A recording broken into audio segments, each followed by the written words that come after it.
So guys, I just got to Sam's. The Jeep is done, and I'm pretty excited to see how this thing runs with the new 488s in it. So I figured I'd take you guys along for the ride. Alright, I'm gonna let this thing warm up for a minute because it's been sitting for 2 days, and then we are off to test the gears.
We did the initial drive and it seemed to drive great.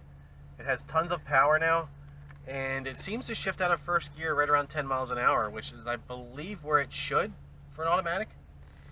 And I just let it cool down completely for about 4 hours, and I am letting it warm back up now so I can take it out for another spin. You have to kind of like drive it a little bit, let it cool off, drive it a little bit, let it cool off for like the first couple hundred miles to break in the new gears. So I'm going to let this warm up for a few minutes, and then we'll get some video of the driving and see how it goes. I'll try to call off the gears as it's shifting. It's kind of hard because this thing shifts pretty smooth, but I'll give it a shot. Okay, so here we go. We are backing out of the driveway.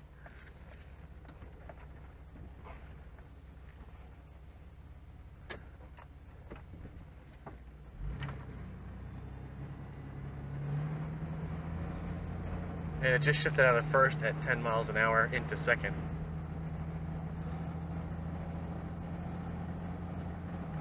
Shifted into third at 20 miles an hour. And it stays in third until about 40-45, and then it wants to kick into overdrive, which is, I believe, where it should be.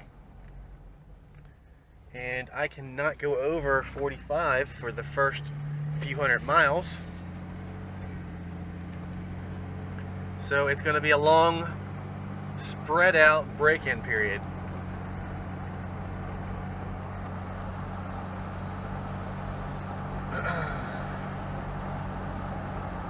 Yeah, it looks like third is the stretch here.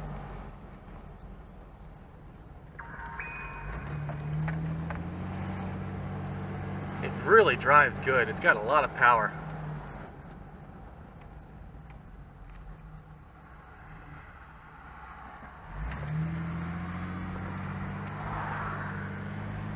I probably could have went with 456s, but I've noticed with these 488s, the overdrive shifts in at 45 miles an hour, and it drops down to like 1200 RPMs when the converter locks up, which is really low still.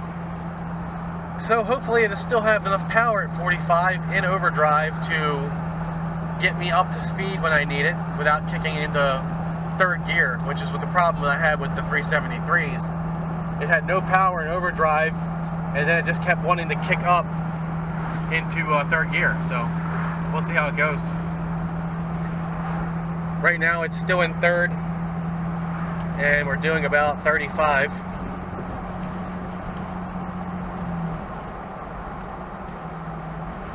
It's a Jeep house there. There's like 3 or 4 Jeeps that park there.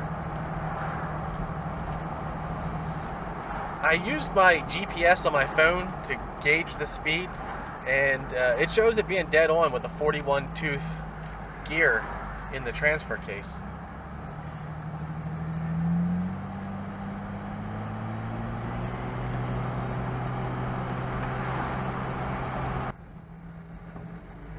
If I take off a little quicker, it seems like it wants to stay in second until about 40, which is pretty good. Because if I want to get the speed up the highway speed, I could probably give it, quarter throttle or 1/3 throttle pedal, and it would probably get me over 50 before it switches into overdrive. But I can't do 50 yet. The way Sam explained it, the guy that installed the gears, just drive it home, park it, let it sit overnight, let the gears cool off, and then just take it easy on it for a while for the first 500 miles. And that's probably how I'll do it, because I don't really see driving 10 miles and stopping for 30 minutes to let the rear cool down every 10 miles. That's going to be kind of a pain in the rear. And I'm pretty sure when you buy a brand new car, you don't have to do that as well, so we shall see. Alright, we're going to get it out here onto Route 19, and we'll see what it does.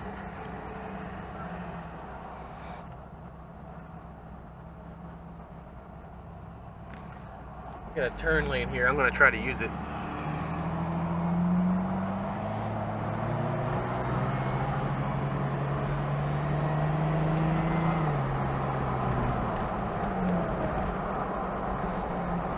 It definitely accelerates a lot smoother with the 488s than it did with the 373s and 33-inch tires.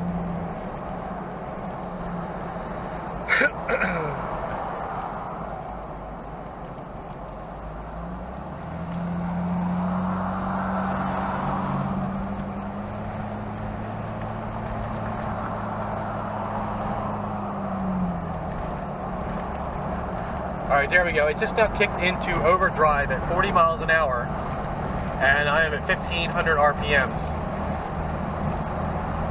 But I'm giving it gas, and it is picking up speed without downshifting, so that is a plus.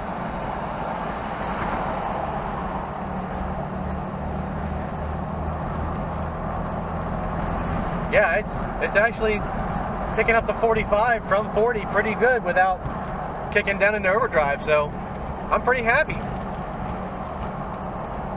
If I wasn't driving, I'd do a little happy dance to the camera. I'm trying to get stopped at a stoplight so that I can get some takeoff on this thing. I don't want to give it a lot of gas at first because of the break-in period. I don't want to be too hard on the gears. But yeah, it has a really smooth power band.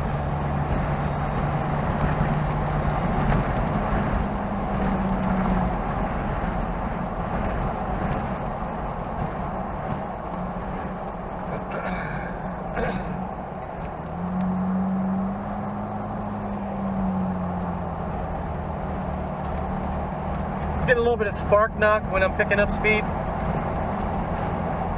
but it seems to have stopped.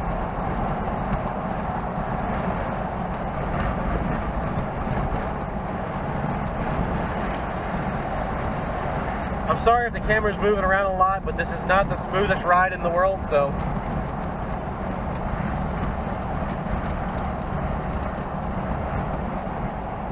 I got the camera mounted on my chest so that you guys can see the speedometer.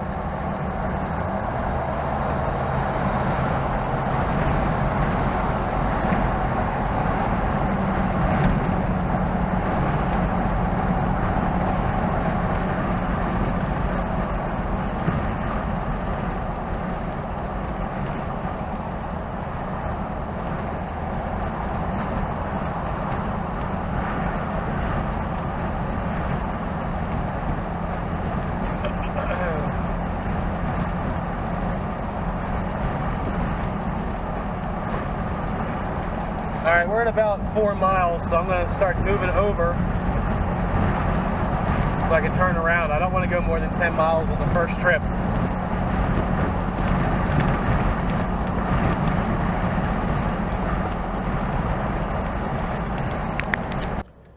Alright, Alright guys, I got the camera mounted on my head for this next part.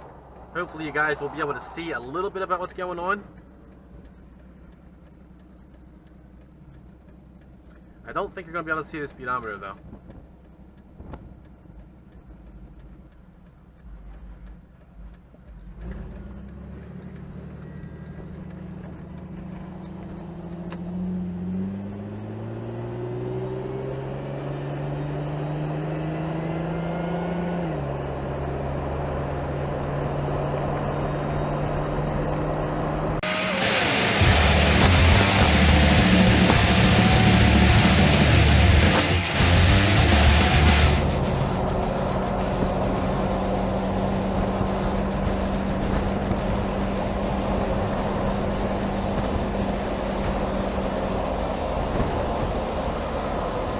Runs really smooth, really smooth.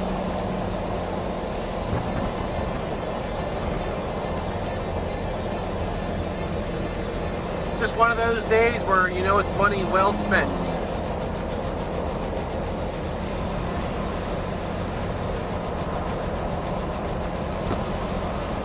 Don't know if you guys can see the speedometer or not. It is doing about 45 right now.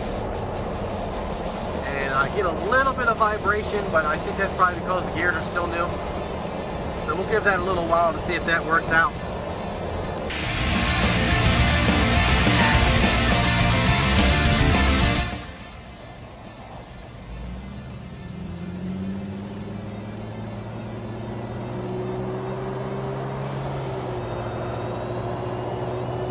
I'm actually kind of anxious to see what my fuel mileage is now. I was getting about between 10 and 12 miles to the gallon, so hopefully it's going to be a little better than that. I'm hoping to get it back up to the 19 range, but I'd be happy with 15 to 17 at this point. I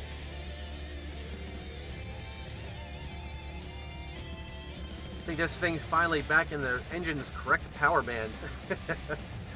I've been driving so long without fourth gear.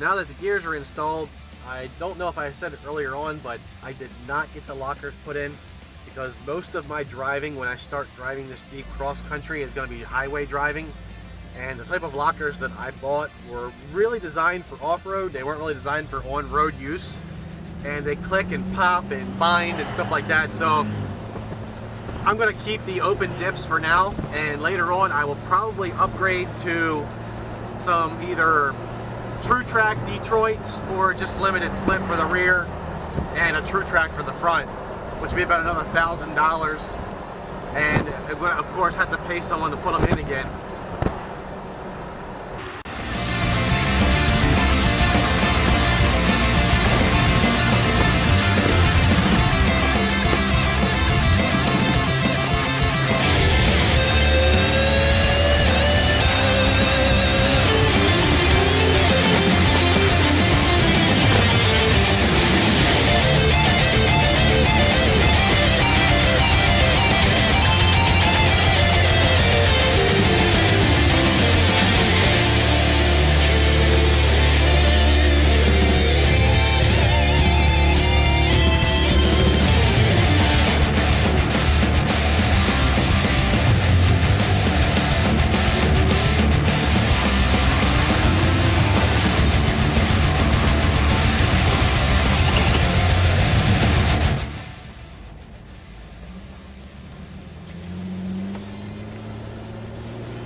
Alright guys, that was actually 8.5 miles. I don't want to go over 10 for the first few trips, and I'm going to let it warm down in between those trips as well, like I said earlier. So everything went well, and it seems like the gears are really installed the way they should be, and I had no noise or anything like that. I did get a little vibration right at 45, so I'm not sure if that's the drive shaft being out of balance or something like that. Maybe it's a bad U-joint or something, but I never had it before. So hopefully that'll work out. Maybe it's just the gears breaking in, and that's why you're not supposed to go over 45, possibly. So this thing's going to sit tonight and cool off, and then it's going to be tomorrow just basically doing a couple short trips to break them in and make sure everything's good to go. Alright guys, once again, thanks for watching. Please like, share, and subscribe if you haven't already. And I hope to get this thing out and on the open road as soon as this break-in period is over. And I know I keep putting it off, but I mean, I never had gears installed before, and I never knew that you had a break-in period. So once again, I'm going to be here for a while until this break-in period's over. My back is feeling better, so more than likely I will be back into the Jeep within the next day or so and staying in the Jeep. So stay tuned for a few more videos before I leave, and I will see you guys soon.